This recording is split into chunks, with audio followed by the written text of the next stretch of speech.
Yes, and thank you very much for joining us today. I was told that Senator Ricketts is next in line, and if you're ready, I yield to you. Thank you. Thanks for joining us. Thank you very much, Mr. Chairman. And thank you to all the panelists for joining us here today. And of course, Nebraskans are praying for the people of East Palestine and this terrible tragedy. We've got a number of railroads that go across our state as well, and so we're praying for a good outcome here with regard to the cleanup. Ms. Shore, I'd like to address my first couple questions to you.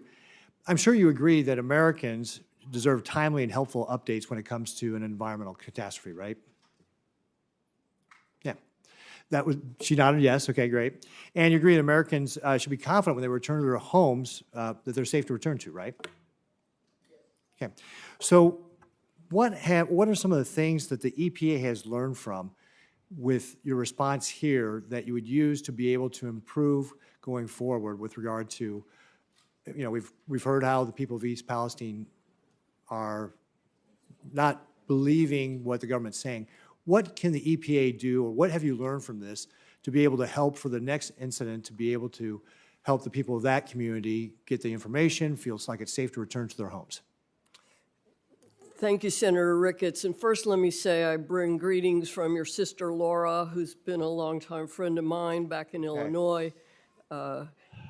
And to your question, we are still enmeshed in the cleanup of the derailment, and that's our primary focus. We need to clean up the site, get the contaminated waste out of there, and then focus on the longer-term remediation. There will be an after-action report, and we'll be able to drill in on what lessons we can learn and how we can do better.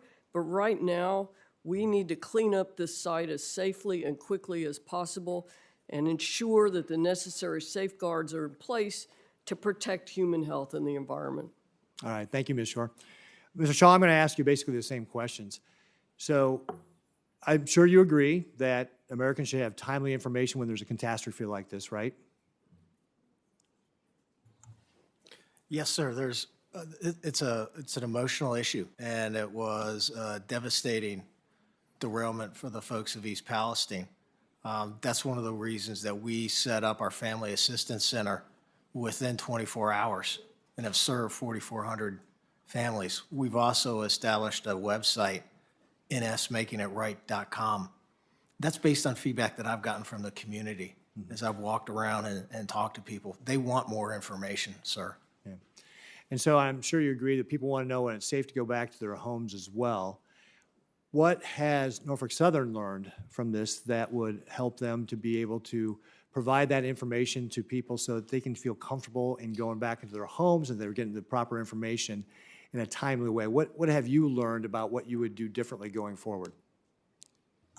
You know, Senator, in the immediate aftermath of this derailment, we had air monitoring in place. We had water monitoring in place. We've been collaborating with the EPA. My understanding is all the tests have shown that the air is safe and the water is safe. Senator, to your point, when we set up our website, I asked the citizens of East Palestine for feedback. I asked them to tell me how we could make it better.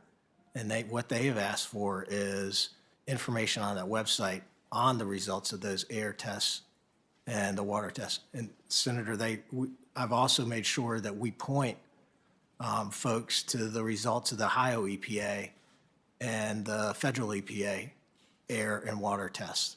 They're the experts, and we're here to support them. Mm-hmm. So is there anything in hindsight that you'd say, hey, we should have done this better when it comes to how we're communicating with the people of East Palestine?